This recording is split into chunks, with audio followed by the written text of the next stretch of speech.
quel logiciel de post-traitement j'utilise, vous utilisez? Bah écoutez, on va regarder aujourd'hui dans cette petite vidéo le retour du sondage pour lequel je vous avais sollicité. C'est parti!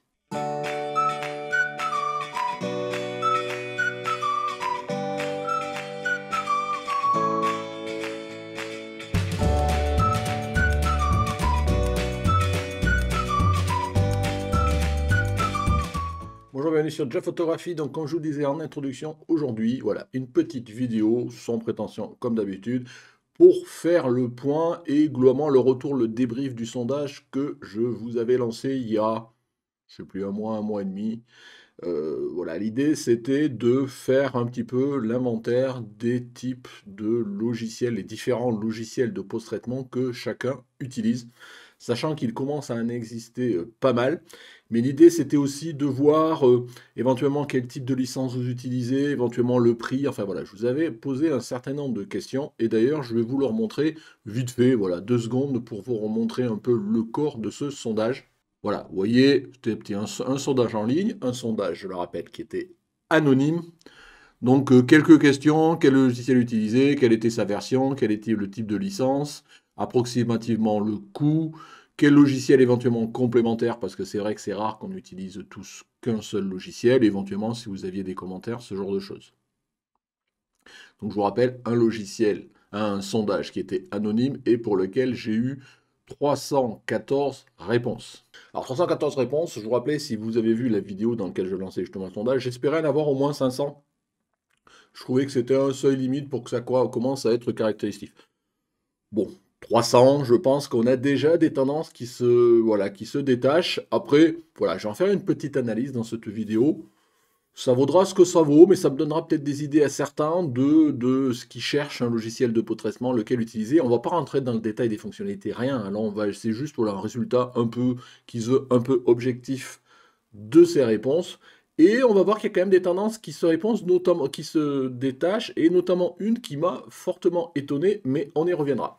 Entre-temps, je refais une petite parenthèse, voilà, je change de sujet. Pour ceux qui ont vu la vidéo de la semaine dernière, où je présentais le fait que j'étais en train de préparer mon studio après hivernage pour un shooting photo, et je vous disais, parce que c'est quand même souvent le cas, je savais pas si au dernier moment, voilà, ce shooting-là, ça allait se faire, parce que bon, les modèles sont pas toujours fiables, et c'est vrai que le nombre de fois où j'ai préparé moi des choses, et qu'au dernier moment, ça s'est fait annuler, soit la veille, soit même le jour même, ce genre de choses, donc j'étais jamais sûr que ça se fasse. Et plein d'entre vous m'ont dit en commentaire, voilà, bon courage, j'espère que ça va se faire, ce genre de choses. Donc je tiens à vous rassurer, voilà, donc le shooting, c'est fait, ça s'est super bien passé. J'ai filmé un tout petit peu, bon, pas beaucoup, mais voilà, on a testé plein de choses, et puis je vous montre. Voilà, vous voyez, j'ai tout ça, j'ai fait 250 photos en studio sur 4 heures. Bon, voilà, je pense qu'il y avait plusieurs thèmes. Il y en a quelques-unes qui sont sympas, enfin, je me languis de... Ouais, je commence à les trier, ce genre de choses, donc je ne vais pas y rester plus longtemps. Mais j'avoue que voilà, on a passé un bon moment avec une modèle qui s'appelait Mathilde. Et voilà, je vous dis, on a fait des thèmes. On a passé 4 heures, je vous disais, mais 4 heures, c'est passé trop vite. Il aurait fallu au moins 2 heures. Sur la fin, on a un peu accéléré. Voilà, moi j'aime bien en plus papoter. Enfin, j'aime bien passer du temps, prendre du plaisir dans ces shootings, c'est ce que je vous dis aujourd'hui. Voilà, je referme ce parenthèse. Je pense que dès que j'aurai livré les photos, peut-être la semaine prochaine, voilà, je vous ferai le retour sur ce shooting-là. Et j'ai essayé de prendre la peine de vous montrer un peu les différents types d'éclairage, même si j'ai pas trop varié. Enfin voilà, bon, je ferai un retour classique. Bon, je reviens au sondage. Et ce que je vais faire tout de suite, bah écoutez, je vais vous partager, j'ai fait quelques courbes pour justement étayer, voilà, qui consolident les données, hein, des données du sondage. Et on va pouvoir regarder ça ensemble. La première courbe, premier schéma que je voulais vous montrer, c'est un peu le résumé de ce sondage-là. C'est la liste des principaux logiciels que vous utilisez. Alors je rappelle, hein, je vous avais demandé quel était votre logiciel principal et éventuellement quel était un logiciel secondaire. Certains d'entre vous m'ont donné un logiciel principal et plein de logiciels secondaires. Donc ce que j'ai fait, parce que sinon ça devenait compliqué pour compiler, je dirais, les statistiques, j'ai gardé le logiciel principal et j'ai gardé le premier logiciel secondaire, vous allez le voir tout à l'heure, que vous m'avez cité. Certains m'ont sorti 4, 5, 6, voilà, donc j'ai essayé de garder les principaux. Donc on peut voir sur les différents types de logiciels qui sont utilisés. Donc vous avez ACDC, Affinity, Apple Photo, Capture One, Darktable, Digital Photo Canon, donc ça c'est le logiciel fourni par Canon directement, DX Photolab, de GIMP, Lightroom, Luminar, NX Studio, donc je pense que ça c'est pareil, un logiciel fourni standard par Nikon. ON1 Photoro, Photodirector, Photofiltre, Photoscape, Photoshop, Photoshop Element, Rotherapy et Snapseed. Donc vous voyez, c'est globalement les différents types de logiciels principaux que vous m'avez cités. On voit, alors là je veux dire, il n'y a pas besoin presque de faire de commentaires, que sans commune mesure, celui qui est le plus utilisé, c'est Lightroom. Alors au niveau licence, on verra après, mais globalement, c'est Lightroom. En deuxième, et j'avoue que voilà, ça m'a un peu étonné, parce que bon après j'avoue que je les connais pas forcément, je n'ai jamais trop été regardé. Si on a DxO Photolab, vous voyez, avec 42 personnes, donc je vous rappelle, hein, c'est sur 314. Darktable, donc ça m'étonne peut-être un peu moins, hein, parce que je vous rappelle, c'est un logiciel gratuit, donc 27. On a Affinity Photo, voilà. On a Capture One, on a Luminar et on a Photoshop pour ceux qui utilisent Photoshop en principal. Et on voit c'est quand même Lightroom qui est utilisé en principal. Donc j'ai mis en couleur, je veux dire autre que bleu, les logiciels principaux. Et c'est vrai qu'on retrouve globalement ceux qui sont les plus plébiscités sur la place. Donc ça, c'était le premier constat. Et bon, on voit que sans commune mesure, Lightroom est devant. Deuxième graphique, c'est peut-être là-dessus que j'ai été le plus étonné. C'est le type de licence que vous utilisez pour votre logiciel principal. Et on voit que globalement, on a 16% de licences gratuites, 23% de licences à vie, 12% d'inconnus. Alors j'ai mis inconnu, mais pour 99% des cas, c'est globalement tombé du camion. Hein. Je n'ai pas voulu l'écrire, mais globalement c'est à peu près ça. Chacun fait ce qu'il veut. Voilà, pas de jugement par rapport à ça. Mais surtout, 49% d'entre vous utilisent leur logiciel principal en formule abonnement. Alors j'avoue que ça m'a vraiment étonné, parce que le nombre de fois où dans les commentaires de vidéos, chaque fois qu'on parle de logiciel post-traitement, où j'ai dans les commentaires des gens qui disent « Non, les abonnements, c'est pas possible, je l'ai pas pour moi », enfin la plupart du temps, moi j'ai pensé c'était vraiment que presque les gens qui prenaient un abonnement, ils étaient à la marge, parce que de toutes les réactions que j'ai eues depuis le fil du temps, hein, je pensais vraiment que les gens ils s'abonnaient pas et que moi j'étais presque l'exception. Bon, je savais bien qu'il y en avait bien d'autres, mais parce que moi vous savez j'ai l'abonnement Creative Cloud photographe d'Adobe, donc du coup j'ai en payant, je paye un abonnement tous les mois, presque 12 euros je crois, et vous avez Photoshop et Lightroom en version illimitée et mise à jour régulièrement. Donc, et beaucoup d'ailleurs ont cette version-là aussi. Mais quel que soit l'abonnement, hein, quel que soit, pour que ce soit Adobe pour Lightroom, Photoshop ou autre, j'étais étonné que globalement 50% d'entre vous, enfin des 314 répondants, aient une formule abonnement. Je pensais vraiment que c'était plus à la marge. Donc vous voyez, c'est un premier retour, en tous les cas significatif. Comme quoi, l'abonnement, voilà, il a quand même un peu un pignon sur rue maintenant en termes de licensing. Bon, c'est vrai que de plus en plus, les éditeurs, ils essayent de forcer par rapport à ça. Donc voilà, le prochain. Hop. Alors, ce que j'ai fait maintenant, c'est ce que j'ai essayé pour les principaux logiciels de post-traitement, les principaux, voilà.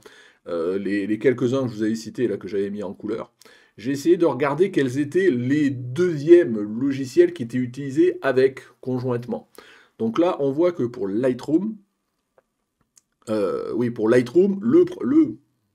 logiciel complément naturel, et c'est normal parce que souvent, s'il est dans la formule abonnement, vous l'avez aussi, c'est Photoshop. Voilà. Donc, après, on retrouve, mais de façon pas forcément significative, tout un tas de logiciels. Alors, des logiciels qui sont souvent des logiciels principaux, entre guillemets. Hein. On retrouve One Photoro, donc des XO Photolab, on trouve Darktable, on retrouve Capture One, mais aussi souvent des petits logiciels de traitement pour débruiter, des logiciels, voilà, des petits traitements qui donnent des fonctionnalités spécifiques qui viennent complémenter votre logiciel principal. Donc c'est un peu comme ça que je le lis. Mais au global, quand même, comme la majorité sous Lightroom, ceux de Lightroom utilisent naturellement Photoshop qui fait globalement tout ce qu'on peut dire là. Après, à un instant T, il y a sûrement toujours un autre logiciel ou potentiellement qui est devant ou autre. Par exemple, je vois Lightroom. Pendant un temps, il y avait des gens qui utilisaient d'autres logiciels pour réduire le bruit. Maintenant, dans Lightroom, il y a un module de débruitage qui est d'enfer. Je ne suis pas sûr qu'il y ait besoin d'aller chercher ailleurs. Mais voilà, tous les logiciels, pour peu que vous avez des licences qui évoluent, ils évoluent et tous, à un moment donné, ils se rattrapent ou ils se dépassent. Donc voilà, ça c'était pour ceux qui avaient le logiciel principal qui était Lightroom, et on voit tous les logiciels potentiels. Et encore, si j'avais pris les 3e, 4e, 5e, 6e, il y en a, voilà, je ne serais pas rentré là, il y en aurait eu plein. Si maintenant je regarde, hop, voilà, ceux pour qui le logiciel principal est DxO Photolab. Donc on voit que là, ils font souvent plus appel quand même à d'autres logiciels, parce qu'on voit que les quantités. Donc on voit beaucoup de personnes utilisent Nik Collection. Donc là, bah, je saurais que si vous arrivez à récupérer une version gratuite, c'est top. Moi, je vous l'ai dit, hein, moi j'utilise surtout Nik Collection pour faire du noir et blanc avec le module SilverFX. Mais on voit qu'ils utilisent un petit peu de Photoshop, un peu de Luminar, un peu de Lightroom, un peu, voilà, un peu de tous les modules. Je vous laisse regarder. Voilà, c'est un petit peu, souvent on voit qu'il y a un complément, et comme de toute façon, moi je connais pas après le packaging de DX Photolab, s'il y a que ce module-là et qu'il n'y a, peut-être pas de modules annexes et qui sont fournis par exemple avec l'abonnement, du coup vous allez chercher ailleurs, vous papillonnez un petit peu plus qu'avec Lightroom. Autre logiciel, c'est Darktable. Alors Darktable, je vous rappelle, logiciel gratuit. Alors là, pour le coup, je suis moins étonné. Darktable, logiciel gratuit. Donc les gens qui cherchent un second type de logiciel ont tendance à aller vers un autre logiciel gratuit. Ils vont pas payer une licence là où ils ne payent pas sur le logiciel principal. Et voilà, un logiciel complémentaire qui peut faire la balle, en effet, c'est The Gimp. Donc on voit que principalement les logiciels Darktable, les gens qui ont utilisé Darktable et qui ont besoin d'un logiciel complémentaire vont vers un logiciel gratuit qui est Gimp. Donc voilà. Donc je pense que là, pour le coup, je trouve ça un peu cohérent. Si on continue. Luminar, donc les gens qui utilisent Luminar, bon là on voit il n'y a pas beaucoup de complémentaires. Voilà, un peu d'Apple Photoshop de photo, donc c'est un logiciel qui est intégré a priori à l'OS de Mac là. Un peu Darktable, un peu Gimp, un peu Lightroom. Donc voilà, un peu de compléments. Là je vais passer un peu plus vite. Les gens qui utilisent Affinity, là vous voyez, hein, c'est un petit peu autre chose, mais il n'y a pas beaucoup. Hein, donc je trouve que c'est pas discriminant en termes de. Il n'y a pas vraiment un logiciel complémentaire qui sort du lot, éventuellement Lightroom, mais de 1 pour 2, ça n'a pas trop de sens en termes de statistiques. Et qu'est-ce que j'ai encore? Capture One. Donc Capture One, on voit que les gens qui utilisent Capture One, éventuellement en secondaire, ils utilisent Affinity Photo, voire Photoshop. Bon, Topaz Denoise, c'est je vous disais, la réduction de bruit. DX Photolab pour 1, bon, c'est pas significatif en termes de quantité. Et les gens qui utilisent Photoshop, bah, eux, naturellement, voilà, ils vont vers des fonctions, je pense, des logiciels post-traitement pour des fonctions complémentaires qui peuvent être plus simples. Lightroom de base, Nik Collection pour les raisons, par exemple, que je vous ai expliqué tout à l'heure, mais aussi Luminar, Photofiltre, DxO, Affinity Photo. Donc voilà, on voit que les statistiques, alors, toutes ne parlent pas, mais en tous les cas, ça nous dégage quand même une bonne tendance dans les logiciels de traitement. Bon, déjà, qui potentiellement sont utilisés pour ton temps chacun. Bon, sur un panel de 300, bon, c'est pas non plus sur les milliers de photographes, mais bon, c'est déjà ça, c'est un petit peu représentatif, je veux dire là, même si c'est pas un échantillon énorme en termes de statistiques. On voit que la tendance, c'est quand même beaucoup Lightroom. On voit que la tendance, au-delà du logiciel, c'est beaucoup la formule abonnement. Ça, je vous disais, c'est la partie qui m'étonne. Et on voit qu'après, souvent, vous avez tendance à papillonner sur des petits logiciels annexes quand vous avez besoin de compléter votre logiciel principal par un autre qui serait peut-être plus facilitateur ou plus spécialisé dans une partie. On parlait de la partie traitement du bruit, ça s'appelle Nik Collection pour du noir et blanc, vous voyez, ce genre de choses, quoi. Mais bon, on voit quand même qu'il n'y a pas 200 logiciels qui sortent du lot, il y en a 4 ou 5, et les autres sont un peu plus anecdotiques, en tous les cas, sur ce panel des 300. Donc voilà, j'espère que ça vous donne des idées, en tous les cas, à titre déjà purement informatif, par curiosité, de savoir ce qu'utilisent les autres. Moi, c'était un peu ça l'idée. Maintenant, je vais voir, je vais essayer de regarder dans les fameux logiciels principaux.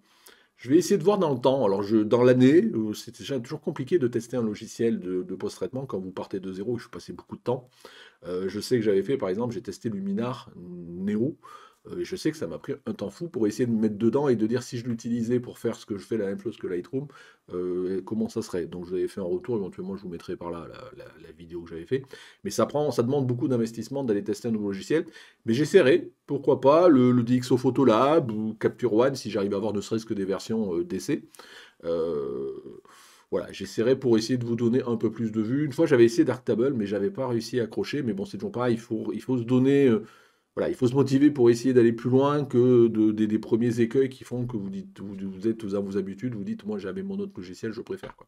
Donc je vais essayer, voilà. Donc moi l'idée c'était ça, c'était recenser les principaux logiciels et peut-être essayer voilà, de mettre l'accent si j'ai la possibilité, voire même si on me propose de tester un logiciel en particulier, je vous dis, j'ai déjà fait pour le Minard, et pour histoire d'orienter quand même sur un logiciel qui concerne un peu plus de monde. Moi, c'était un peu l'idée que j'avais en arrière-pensée. Donc dites-moi si d'ailleurs vous avez peut-être des idées d'autres exploitations de résultats de ce sondage-là.